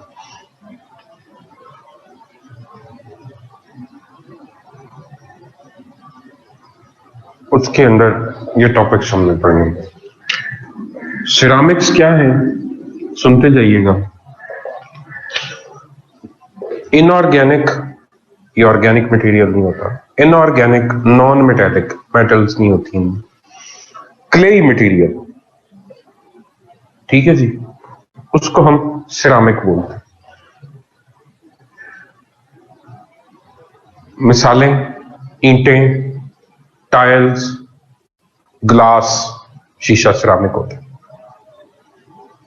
बर्तन, ये जितने घरों में आप मिट्टी के बर्तन देखते हैं, ये सारे सिरामिक हैं। क्या समझ नहीं आई? सिरामिक्स क्या होते हैं ये बता रहे। सिरामिक्स इनऑर्गेनिक नॉन मेटेलिक मट्टी से बने हुए materials, clay materials. Is it okay? इससे आगे भी मैंने कुछ नहीं बोला। ओके, सिरामिक्स जो होते हैं इनकी प्रॉपर्टीज सुनना जरा। सिरामिक्स ब्रिटल होते हैं, प्रेशर डालोगे क्रैक हो जाएंगे, बेंड नहीं होते। सिरामिक्स का मेल्टिंग और बॉइलिंग पॉइंट बहुत हाई होता है, यानी कि आप ईंटों के भट्टे इनके आप वो बनाते हैं, भट्टियां बनाते हैं जिसमें मेटल्स को आप मेल्ट करवाते हैं। इतना ज्यादा टेम्परेचर ये बियर कर सकते हैं। सिरामिक्स का मेल्टिंग बॉइलिंग पॉइंट बहुत हाई होता है। सिरामिक्स ड्यूरेबल होते हैं, बहुत देर तक अपनी सेम पोजीशन बरकरार रख के स्टेबल रह सकते हैं। सिरामिक्स जो होते हैं रिजिड होते हैं, ये जल्दी पानी से, हवा से, केमिकल से खराब नहीं होते।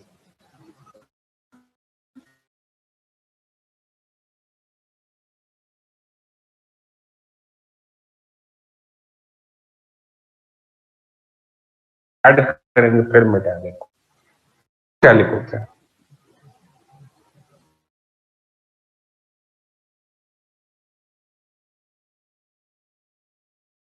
At the same time semiconductor भी है, यानी जो पार्शली कंडक्शन देते हैं इलेक्ट्रिसिटी।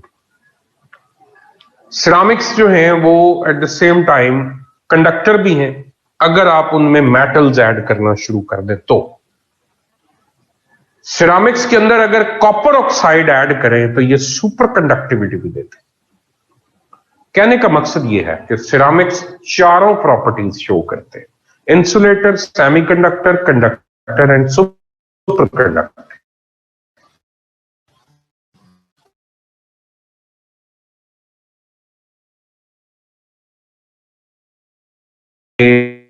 सबसे पहले तो कंस्ट्रक्शन के अंदर इनका बहुत इस्तेमाल।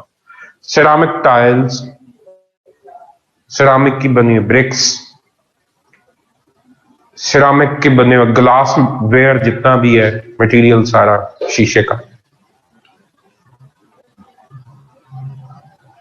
हाउस होल्ड यूज के अलावा, हाउस होल्ड में इसमें बर्तन है, चीनी के बर्तन। ये जो चीनी है इससे मुराद शुगर नहीं है, चीनी से मुराद है चाइना क्ले, ठीक है जी। ये चाइना क्ले क्यूलिनाइट को बोलते हैं। व्हाइट कलर की प्योर पाउडरी फॉर्म में मट्टी निकाली जाती और फिर उसको सिरामिक्स बनाने का ना एक प्रोसीजर होता है, वो भी सुने।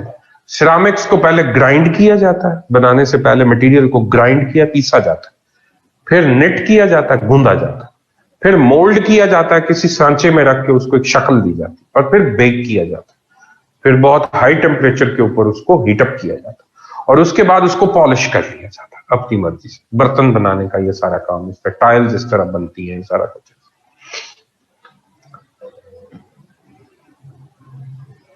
डिफरेंट है बच्चे, प्लास्टर ऑफ पेरिस इसमें नहीं आता, वो और चीज। मैन्युफैक्चरिंग स्टेप्स रिपीट कर देता हूं।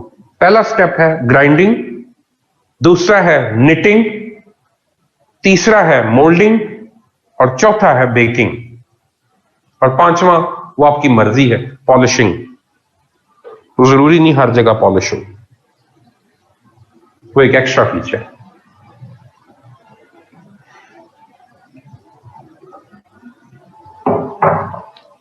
लिख लिया? ओके। अब मैं इनके यूजेस आपसे डिस्कस कर रहा हूं। एक तो यूज है घरों में इंडस्ट्री, अपना मटेरियल के तौर, बिल्डिंग मटेरियल के तौर पर। दूसरा है किचन वेयर्स, सिरामिक के बर्तन, ये चीनी के बर्तन भी मैंने आपको अर्ज किया, ये चाइना क्ले होती है, उससे बनते हैं।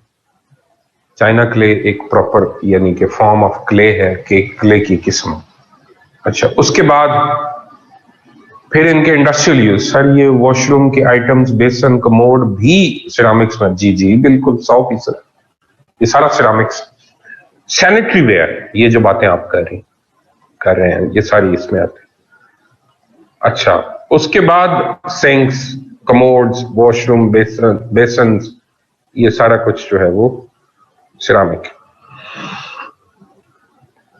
इसके अलावा सिरामिक्स जो होते हैं ऑटोमोबाइल इंडस्ट्री के अंदर इंजन पार्ट्स बनाने में इस्तेमाल होते हैं। इंजन के वो वाले पार्ट्स जिन्होंने एक्सट्रीम टेम्परेचर बियर करना होता है, इग्निशन से लिंक्ड, वो सिरामिक के बनाए जाते हैं।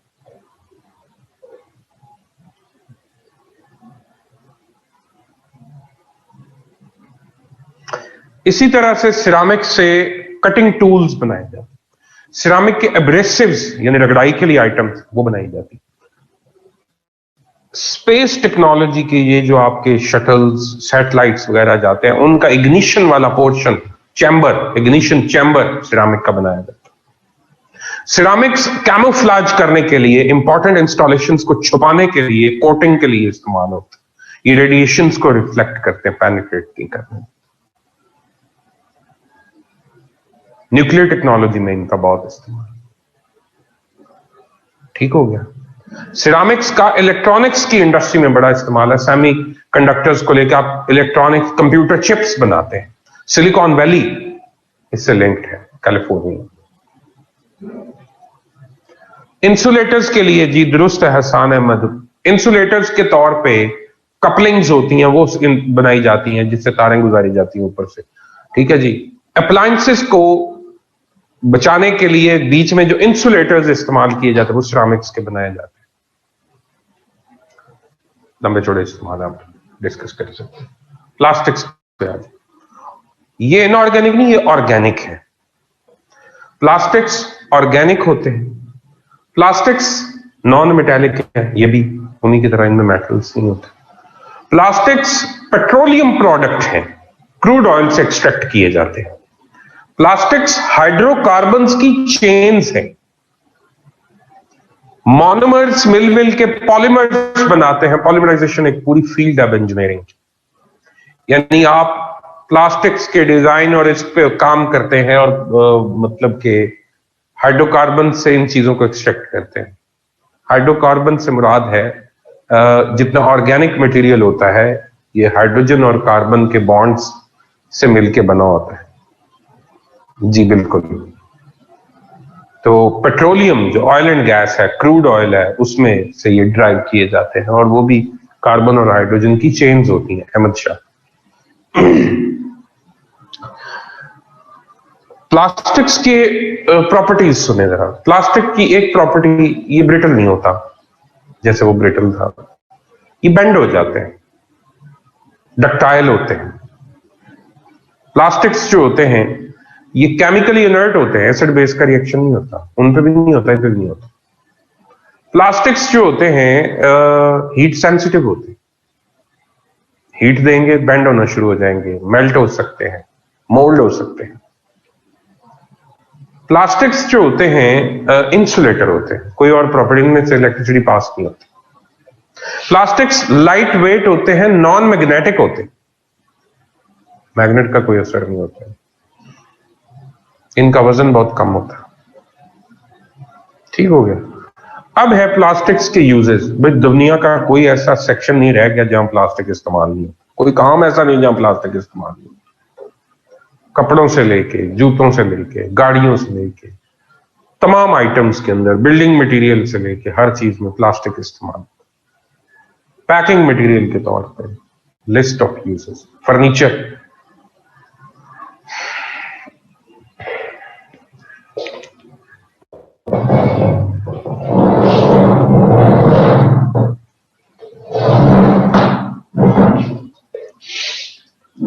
अच्छा जी।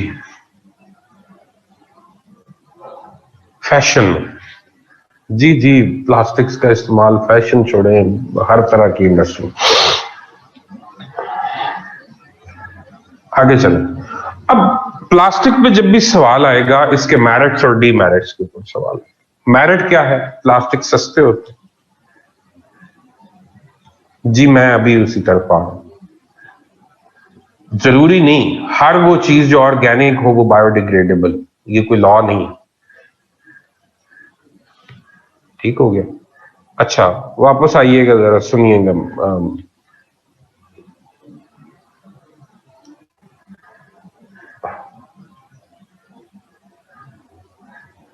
मेरिट्स क्या है? सस्ते होते हैं, लाइट वेट होते हैं, अपनी मर्जी से इनको कोई भी रंग दिया जा सकता है, कोई शेप दी जा सकती है।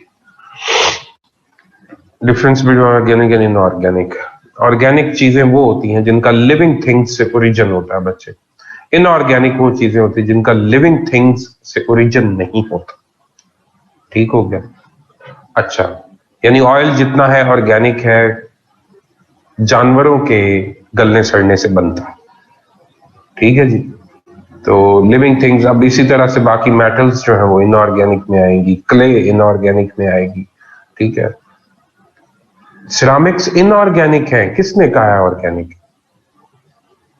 क्या हो गया है?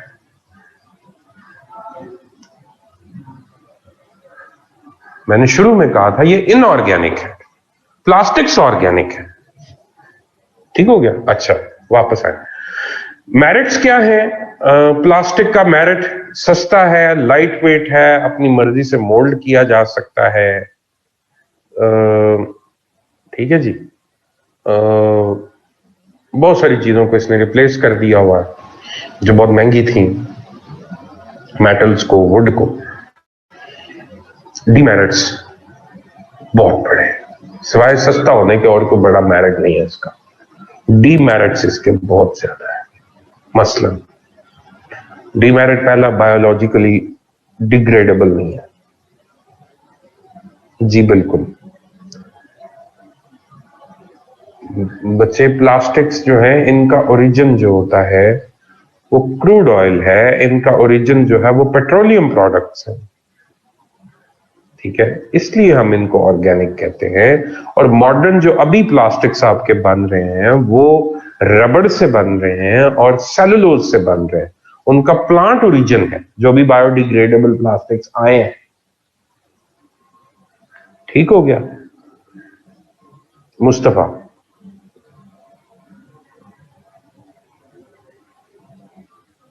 ओके। अच्छा जी, सबसे बड़ा मसला बायोडिग्रेडेबल ना होना है। जब ये बायोडिग्रेडेबल नहीं है तो ये प्रॉब्लम्स कॉज करते हैं। मसलन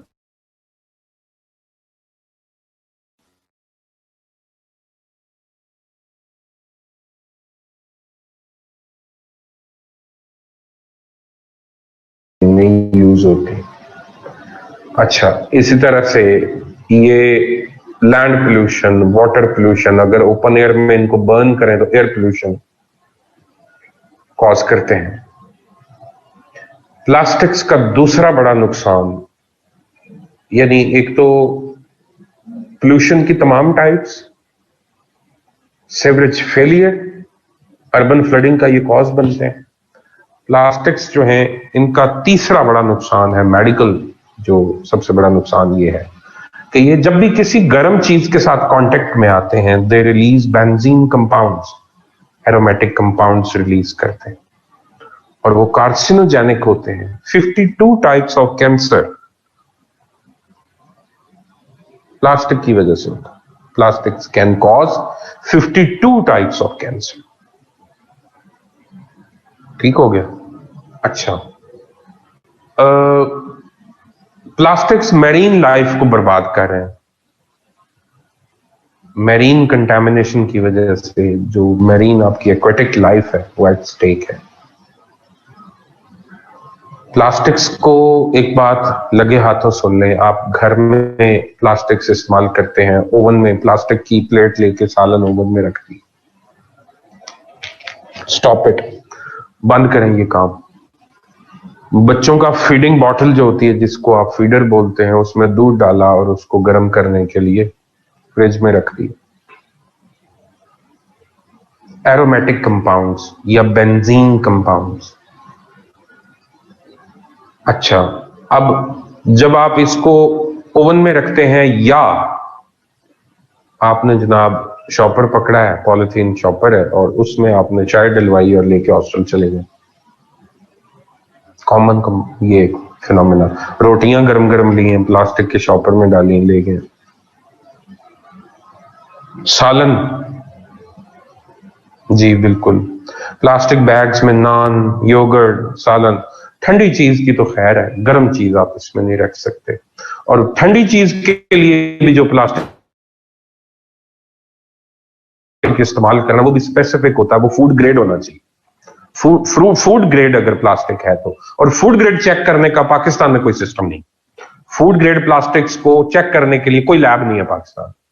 हमने ये पिछले दिनों एक कंटेनर रोका था, फीडिंग बॉटल्स आई हुई थी, फीडर आए हुए थे बच्चों के चाइना से, तो हमें डाउट था कि ये स्टैंडर्ड के बीमारियां कॉज करें। PCSIR, Punjab university, UET, Karachi university तक, आगा खान यूनिवर्सिटी तक हम अप्रोच कर बैठे थे डिपार्टमेंट की तरफ से, और हमें जवाब ना मिला था, कहीं से भी उसका फूड ग्रेड चेक नहीं। ऐसे ही वो क्लियर होगी, एज इट इज चल रहा। ठीक है जी। पानी की बोतल है, उसको उसके नीचे लिखा होता है, एक ट्रायंगल बनी होती है, उसके अंदर लिखा होता है 1, उसका मतलब होता है for one time use only. ये उसके डिफरेंट, उस कोड के डिफरेंट मीनिंग्स में से एक मतलब।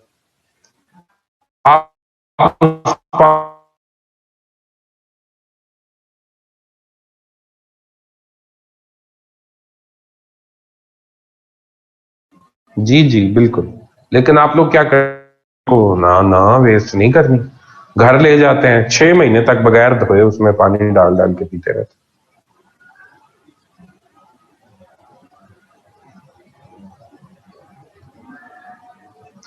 सारा सामान मुख्तलिफ प्लास्टिक्स के ऊपर लिखा होता है उन्होंने, और मजे की बात यह है कि वो कोई बड़ी कंपनीज नहीं है जो ये बना रही हैं प्लास्टिक, और लिख देते हैं माइक्रोवेव ओवन सेफ, ऊपर लिख देते हैं।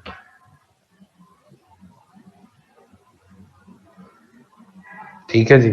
एक्रेलिक में भी यही चीज आएगी बच्चे, एक्रेलिक के अंदर भी यही प्रॉपर्टीज हैं, आप उसको इधर यूज नहीं कर सकते। एक्रेलिक मोस्टली यूज हो रहा होता है डिफरेंट पैकिंग में, और इसके अंदर टेक्सटाइल इंडस्ट्री। My God. अच्छा जी, घरों को प्लास्टिक फ्री करें, किचन को खास तौर पर सिरामिक्स इस्तेमाल करें, उनके बर्तन इस्तेमाल करें। सिरामिक्स में ग्लासवेयर और जितना आपका बाकी सारा चाइना वेयर आता है ये इस्तेमाल करें। मेटल्स को भी ना इस्तेमाल करें। ठीक हो गया। नॉन स्टिक बर्तन ना इस्तेमाल करें। नॉन स्टिक बर्तन के लिए आपको फिर लकड़ी का चम्मच इस्तेमाल करना होता है, घरों में इतनी केयर नहीं होती, आप लोग भी देखते हैं। मेटल के चमचे इस्तेमाल हो रहे होते हैं और वो स्क्रैच हो रहा होता है, मटेरियल खाने में शामिल हो रहा होता है, और आप लोग वो खा रहे होते हैं, वो भी कार्सिनोजेनिक होता है।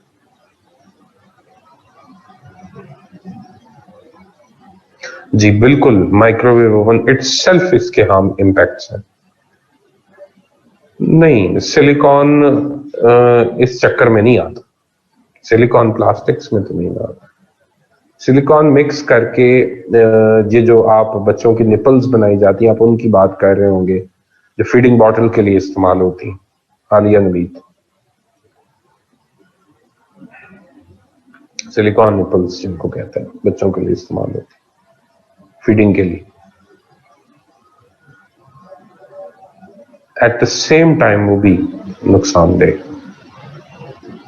बल्कि डॉक्टर्स तो इसको बिल्कुल रिकमेंड ही नहीं करते कि फीडिंग बॉटल इस्तेमाल की जाए बच्चों के, बहुत मजबूरी में, अदरवाइज रिकमेंडेड नहीं। नुकसानात बहुत ज्यादा हैं, मतलब मैं अब वो शॉर्ट कर गया हूं प्लास्टिक्स के बारे में, आपने वो सारा कुछ लिखना है कि किस तरह ये लैंड को पोल्यूट करते हैं, किस तरह जमीन को बंजर करते हैं, किस तरह पानी को रोकते हैं, सीवरेज सिस्टम को बर्बाद करते हैं, जमीन की फर्टिलिटी रिड्यूस करते हैं, ओपन एयर में बर्न करने से हैजर्डस गैसेस रिलीज करते हैं, एयर पोल्यूशन कॉज करते हैं, पानी में जानवरों को, ये सारे स्टेप्स हैं जो इसके डीमेरिट्स में आते हैं।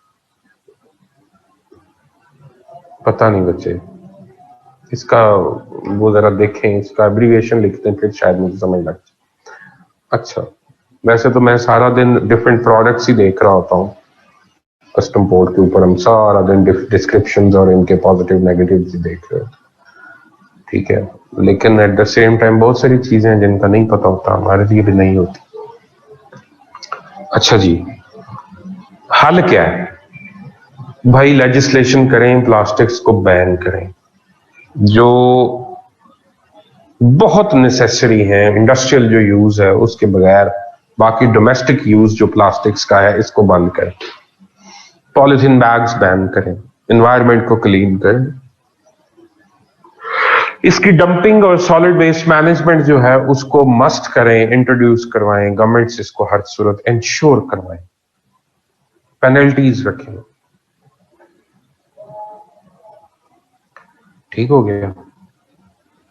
फर्टिलाइजर्स पे अच्छा एक चीज रह गई, प्लास्टिक की दो मेजर टाइप्स होती हैं, thermoplastics and thermosetting plastics. Thermoplastics वो वाले प्लास्टिक्स होते हैं जिनको अगेन एंड अगेन मेल्ट करवाया जा सकता, ठीक है जी, जिस तरह वैक्स मोम जो होती। इसी तरह से बैकलाइट जो है जिस तरह ओवन की और दूसरी तीसरी ये जो प्रेशर कुकर की हथियां जो बनी होती है, हैंडल्स जो होते हैं, वो ब्लैक कलर की जो हथी बनी होती है वो बैकलाइट की बनी होती है। तो बैकलाइट को आप गर्म करेंगे तो वो राख बन जाएगा, मेल्ट नहीं होगा। वो थर्मोसेटिंग प्लास्टिक है, एक ही दफा मेल्ट होता है, उसके बाद मेल्ट नहीं होता। ठीक हो गया, ये दो divisions. Now come to fertilisers. Fertilisers जो हैं इनकी दो मेजर टाइप्स हैं। फर्टिलाइजर हर वो चीज है, ऑर्गेनिक या इनऑर्गेनिक, जिसको आप अपनी सॉइल की फर्टिलिटी बढ़ाने के लिए इस्तेमाल करते हैं।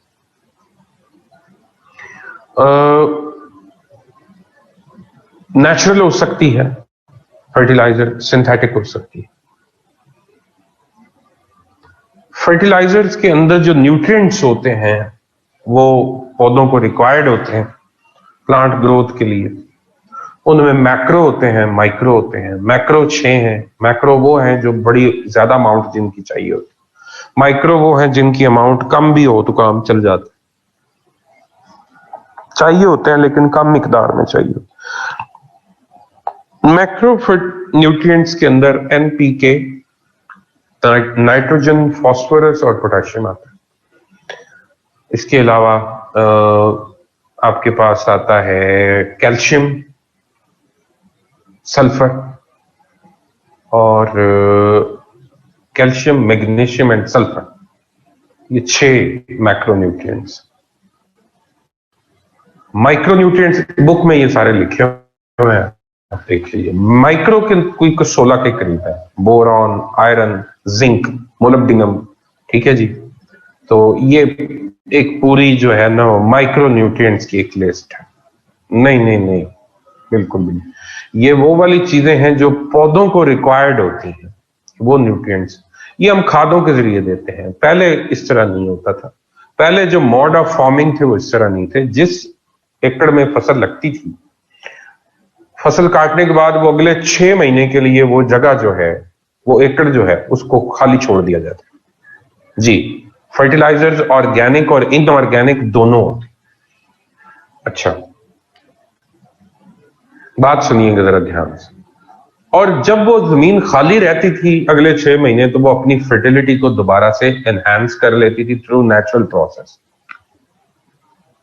नाइट्रोजन फिक्सेशन होती थी, उसके अंदर अर्थवॉर्म्स मूव करते थे, स्पेसेस जनरेट करते थे ऑक्सीजन, नाइट्रोजन की मूवमेंट की वजह से, और बाकी उसके अंदर जो ऑर्गेनिक मटेरियल है वो डेवलप होता था, और उसकी वजह से उसकी फर्टिलिटी जो लॉस्ट होती थी वो रीगेन हो जाती। लेकिन अब फार्मिंग ऐसी नहीं है, अब इंटेंसिव फार्मिंग है। आप एक फसल काटते हैं, 10 दिन बाद दूसरी लगा देते हैं, फिर 10 दिन बाद तीसरी लगा देते हैं। यानी साल में 3-3 फसलें आप एकड़ से ले रहे हैं, तो न्यूट्रिएंट्स की कमी तो होनी। उसको पूरा करने के लिए फिर मैसिव फर्टिलाइजर्स, मैसिव खादें इस्तेमाल की जा रही हैं पूरी दुनिया के अंदर, और वो माइक्रो और मैक्रो न्यूट्रिएंट्स जो हैं वो दिए जा रहे हैं, और उसी से आप यील्ड ले रहे हैं। अगर आप नहीं देंगे तो फसल की पैदावार ना होने के बराबर होगी।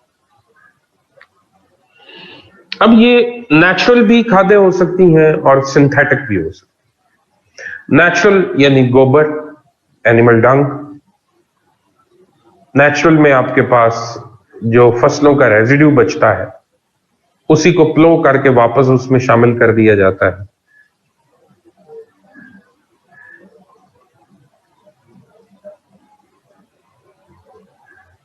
जी जी बिल्कुल ऐसे ही बच्चे, आपकी बात दुरुस्त है, आसान है। तो पर एकड़ यील्ड हमने बढ़ाई है on the basis of fertilisers, बात दुरुस्त बच्चे। 250 तो 300 मन तो अब कुछ भी नहीं रह गया हुआ। आपकी इतला क्लियर है, अगर आप टनल फॉर्मिंग करें तो बच्चे आप यूं समझें, हाँ फिर ठीक है, बारानी जमीन है तो फिर ठीक। अगर आपके पास जमीनें अच्छी हैं, उकाड़ा, दीपालपुर, साहिवाल का जो रीजन है, ये पाकिस्तान में पर कैपिटा यील्ड के, पर कैपिटा कह रहा हूं, पर एकड़ यील्ड के लिहाज से सबसे ज्यादा प्रोड्यूस देने वाला इलाका है। तो अगर आप यहाँ पे टनल फार्मिंग में कुछ भी लगा लो बच्चे, मिर्चें लगा लो, तो आप मन मुन भूल जाएंगे। जहां से आप 200-300 बैग पैदा करते हैं, तोड़े जिसको आप कहते हैं, बोरियां कहते हैं, 200-300 बैग जहां से आप प्रोड्यूस लेते थे, टनल फार्मिंग से 1400 से 1500 बैग ले। ठीक हो गया। तो ये तो मतलब आप छोड़ दें। खादों के इस्तेमाल से फसलों की जो प्रोड्यूस है, मसलन अगर आप पोटाशियम नहीं देंगे तो तरबूज मीठे नहीं होंगे, टेढ़े मेढ़े होंगे, लाल सुर्ख नहीं होंगे, उनकी शाइन नहीं होगी। खाद देंगे, प्रॉपर खाद होगी, तो उस सूरत में फसल का जो फल है वो जानदार होगा। नाइट्रोजन की कमी है तो ग्रोथ नहीं होगी पौधे की, फास्फोरस की कमी है तो फल ज्यादा नहीं लगेगा। ठीक है। सो इनकी अपनी अफादियत है, इन तमाम न्यूट्रिएंट्स की।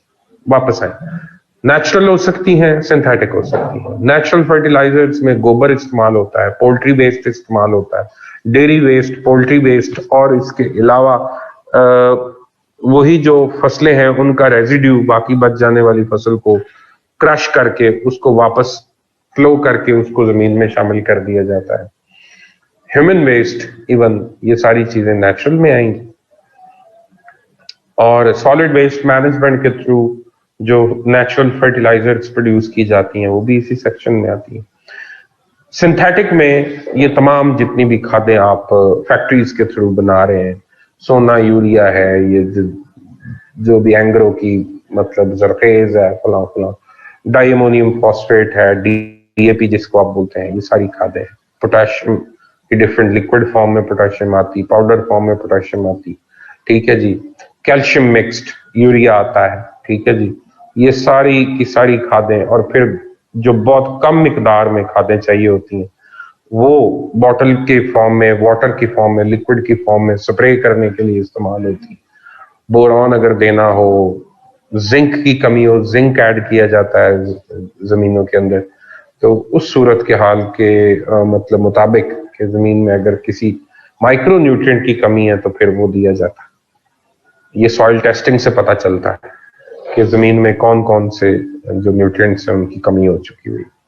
बार हमारे यहाँ सॉइल टेस्टिंग नहीं होती, एक जनरल तरीके से बस खादों का ट्रेंड बना हुआ है, सारे का सारा इलाका बस वैसे ही खाते रहता है, और ये बहुत गलत है।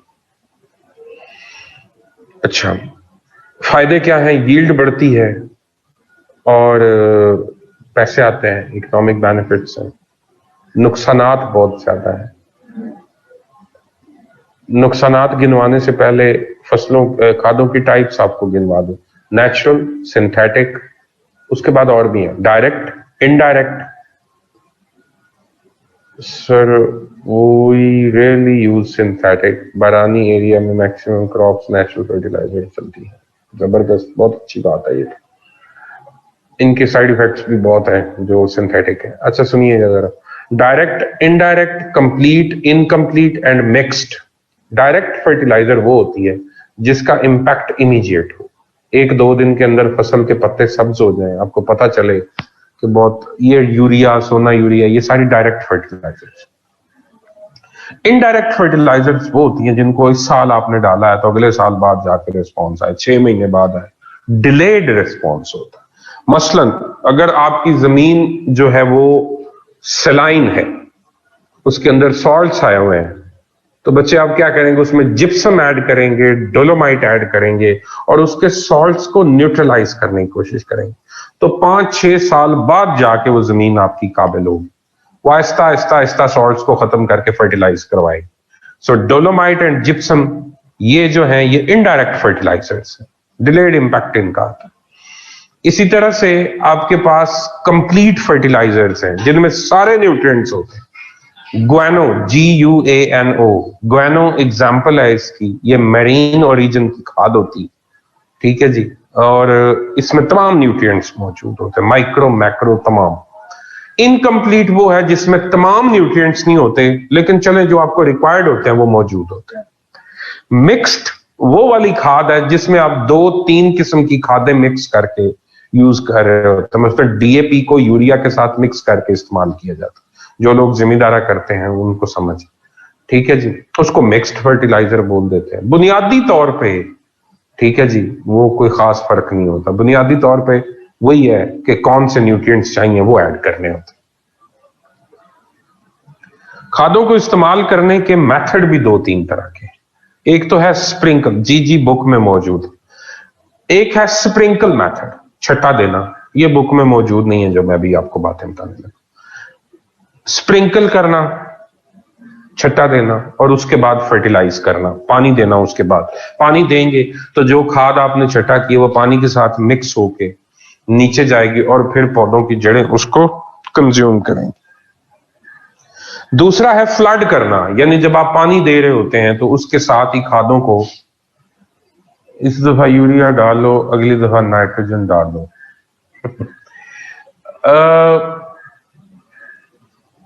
फ्लडिंग दूसरा मेथड है, यानी जब आप फसल को पानी लगाते हैं तो साथ ही लिक्विड ड्रम के अंदर पानी डाल के उसमें खाद को मिक्स करके तो उसकी टैब ओपन कर देते हैं और जिधर से जिस खाले से पानी लगा होता है साथ ही वो टैब खोल देते हैं, इसको फ्लडिंग मेथड बोलते हैं।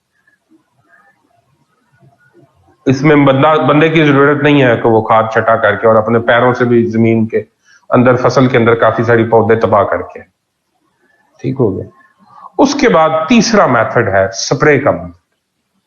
स्प्रे का मेथड यह है कि लिक्विड फॉर्म में टैंकी की सूरत में आप जिससे पेस्टिसाइड स्प्रे करते हैं इसी तरह से फर्टिलाइजर को स्प्रे करते हैं और लीव्स, प्लांट लीव्स जो हैं वो उसको एब्जॉर्ब करते हैं, प्लस नीचे जो गिरती है वो पानी के साथ मिक्स होकर चली जाती है। चौथा मेथड है ड्रिप इरिगेशन के थ्रू खाद देना।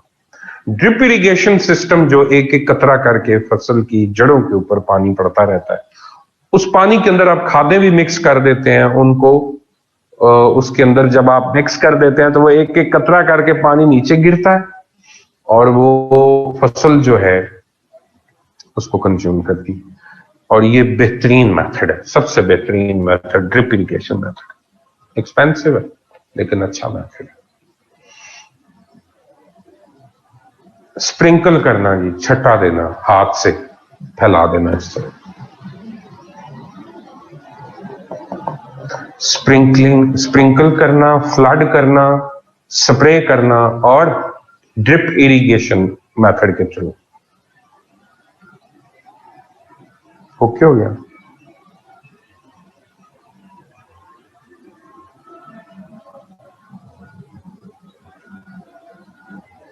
Myra, is it okay?